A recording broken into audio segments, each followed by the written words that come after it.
몇 주에 걸쳐 내리던 비가 잠시 소강 상태를 보이자 일본 시민들은 안도의 한숨을 내쉬는 듯 보였습니다. 하지만 최근 공개된 충격적인 연구 자료는 그들을 기겁하게 만들기 충분했고 일본 영토 밖에서 벌어지고 있는 현상이기에 아무것도 할 수 없다는 무력감이 엄습했는데요. 사실 일본을 덮친 폭우는 지금 일어나서는 안 됐습니다. 적어도 30년 후에 벌어질 사건이라는 연구 결과 때문이었죠.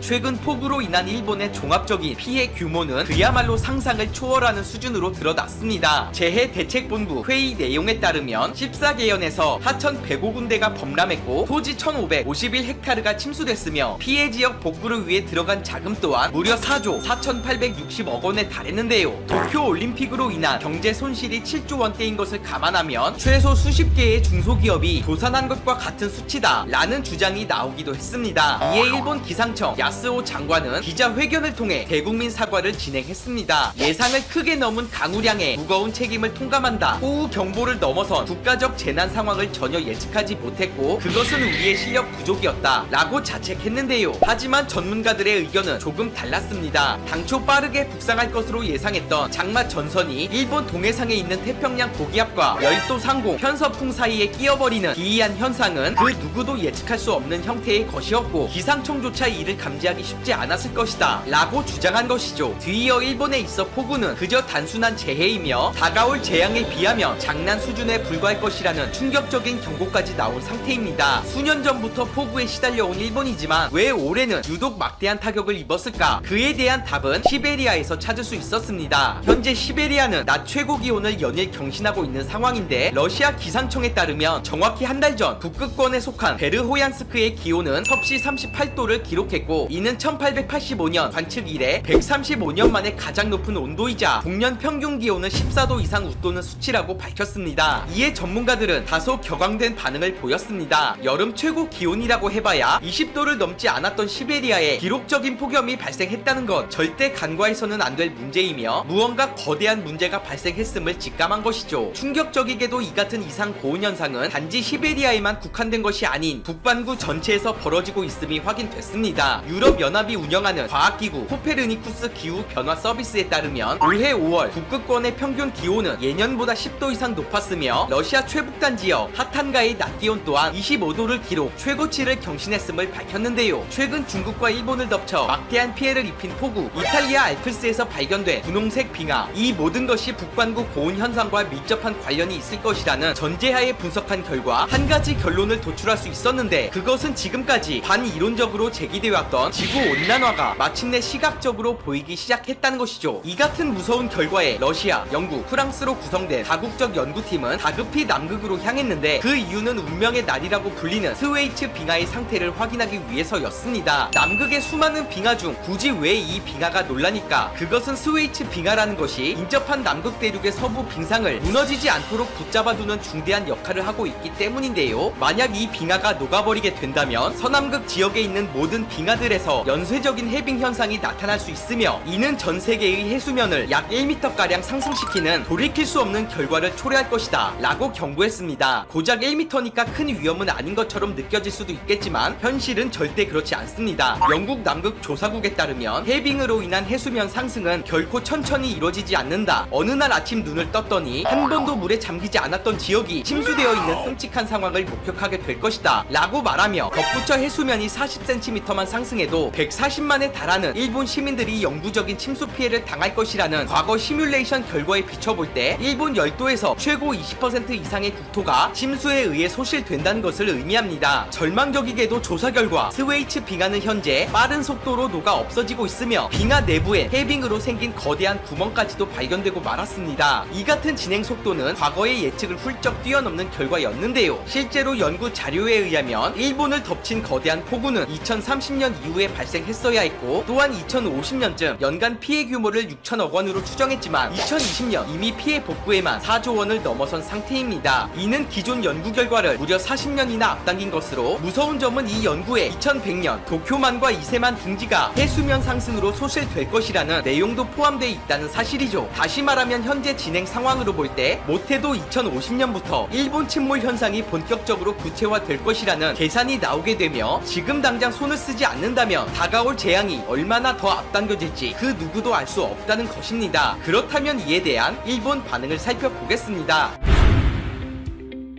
이런 소문은 너무 신물나게 들어서 그냥 헛소문이라고만 생각했는데 이번에 폭우로 집이 떠내려가는 모습을 보고 생각이 바뀌었어. 지구온난화가 아니라면 갑자기 이런 일이 왜 생기겠냐는 거지. 언제는 2020년에 일본이 침몰한다며? 차라리 지구가 멸망한다는 말을 믿겠다. 지금보다 비가 10배 정도 더 와도 그럴 일이 생기진 않을 테니 쓸데없는 걱정은 안 하는 게 좋아. 공포소설로서 이만한 소재가 없는 건 인정하지만 미안한데 진심으로 믿는 친구는 바보가 아닐까. 일본이 바다에 잠기기 전에 차라리 코로나 때문에 망하는 게 더 현실적으로 보인다. 2008년 발표된 자료에 의하면 이번에 내린 폭우에 대해 언급한 내용이 있어. 그리고 수십 년 후에 빙하가 완전히 녹으면 일본이 잠긴다고도 했지. 아무리 봐도 무시할 만한 내용은 아니었어. 실제로 해수면은 조금씩 상승 중이라는 분석이 있었고, 비록 일본 저지대가 침수되지 않더라도 쓰나미의 직격탄을 맞게 될 것은 뻔한 사실. 이건 과연 진짜로 믿을 수 있는 정보일까? 다들 하는 말이 무당 같아서 도통 신뢰할 수 없었지만 점점 수치로 증명되고 있잖아. 적어도 내가 살아있기 전에 잠길 일은 없어서 천만다행이군. 아직 구체적인 증거가 나온 것은 아닙니다만 그래도 산 근처에 집을 구하는 건 현명한 행동으로 보여. 홍수에 대비해서라도. 솔직히 일본의 상황은 여러모로 좋지 않아. 다른 때면 웃어 넘길 수 있겠지만 이런 믿을 수 없는 내용은 되도록 근절시키는 게 맞다고 생각한다. 일본은 전혀 문제가 없습니다. 너희들의 바람대로라면 벌써 수십 번 가라앉았겠다. 정부는 이런 어이없는 루머가 나오면 벌금을 내게 만들어야 해. 멍청하게도 불안해하는 사람들이 있어.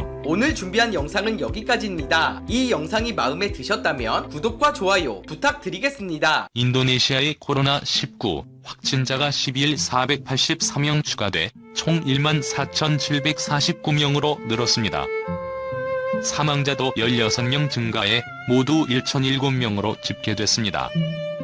동남아시아 국가 가운데 사망자가 1,000명을 넘은 곳은 인도네시아가 유일합니다. 10일 인도네시아 보건부에 따르면 전 세계 코로나19 치명률은 3.4%인데 비해 인도네시아의 치명률은 약 7%로 높습니다. 동남아에서 싱가포르의 확진자가 24,671명으로 가장 많지만 사망자는 21명으로 치명률은 0.1%가 되지 않습니다. 인도네시아의 1일 신규 확진자는 지난 9일 533을 기록하는 등 매일 200에서 500명 이상 늘고 있습니다.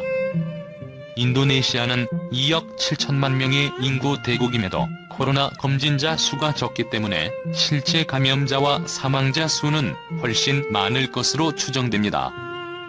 인도네시아 코로나19 사태 관련 정부 대변인 아흐마드 유리안토는 지금까지 검사받은 사람은 11만 9천여 명이라며 의심 환자는 3만 2천 명 이상이라고 밝혔습니다. 한편 인도네시아 정부는 이달 말부터 신종 코로나 바이러스 감염증 신속 진단 키트와 유전자 증폭 진단 키트, 인공호흡기를 자체 생산한다고 밝혔다. 10일 인도네시아 대통령궁과 현지 매체에 따르면 조코 위도도 대통령은 전날 주재한 코로나19 대응 화상회의에서 더는 수입품에 의존하지 않도록 5월 말이나 6월 초부터 진단키트 등 의료용품 대량 생산을 시작하라고 지시했다. 이어 코로나19 바이러스 유전 물질에 관한 연구에도 상당한 진전이 있었다며 이는 인도네시아에 적합한 백신을 찾기 위해 매우 중요한 과정이라고 덧붙였다. 조코위 대통령은 코로나19 대응을 위한 연구와 관련해 빠른 인허가 절차 등 모든 지원을 다 하라고 전 부처에 당부했다. 회의를 마친 뒤 반방 브로조네고로 연구기술부 장관은 신속 진단키트의 경우 보건부에서 유효성 검사가 이루어졌기에 이달 말 오만에서 10만 개 생산을 목표로 한다고 설명했다.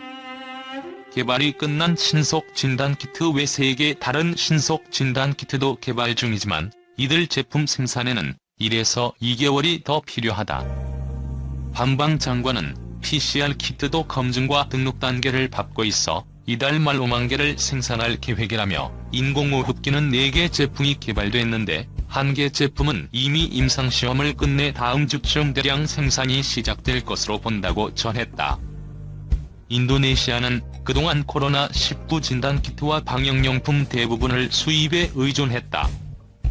코로나19 사태 초기 중국에서 신속 진단 키트를 대량으로 공수했으나 정확도가 떨어지는 문제가 발생했고 이후 한국 등에서 PCR 키트와 분석 장비를 잇따라 들여왔다.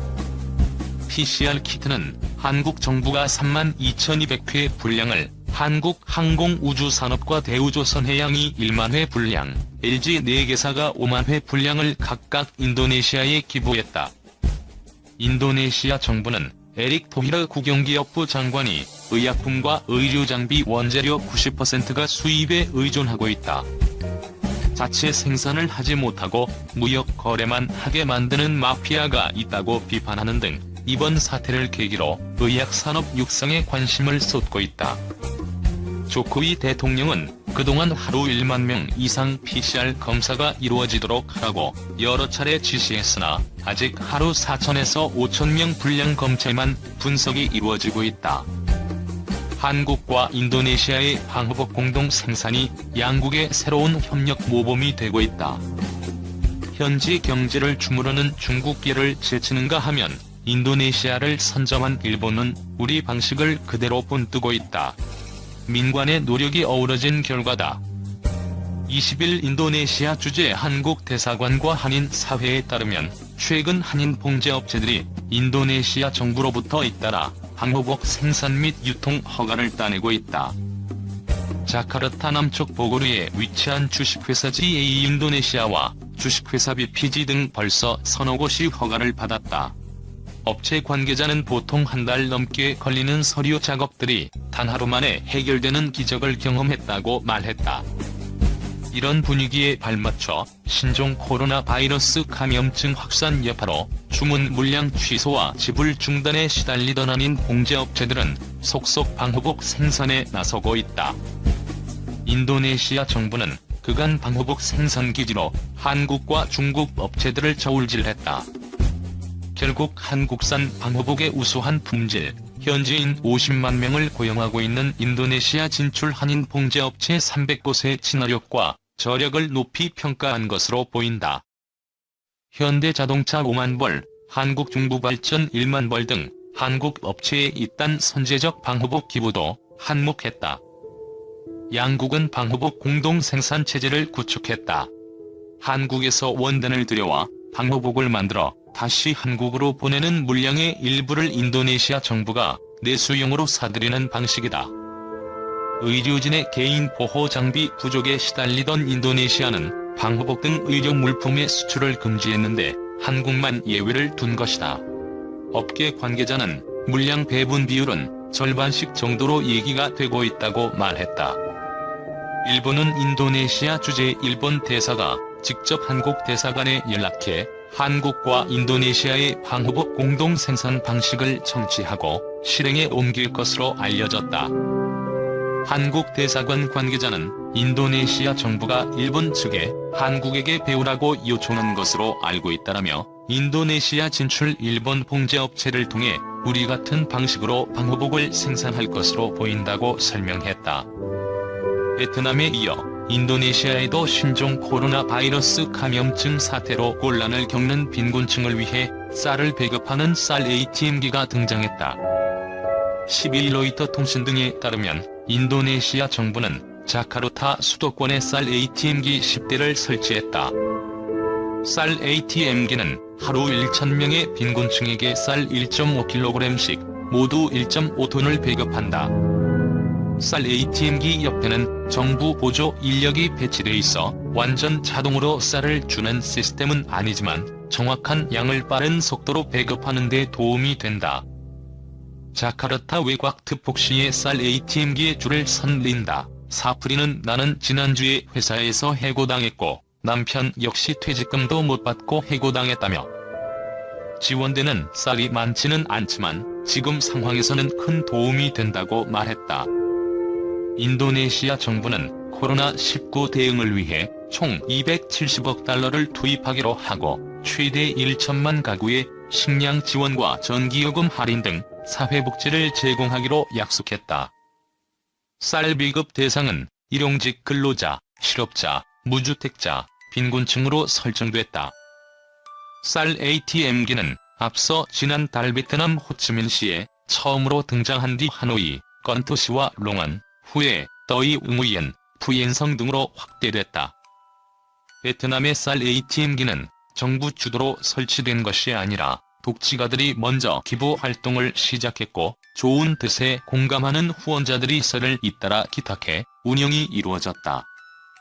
가구당 하루 한 차례만 받을 수 있도록 거주증을 확인한 뒤 줄을 서서 쌀 ATM기 버튼을 밟으면 기계에서 쌀 1.5에서 3kg이 나오는 방식이다.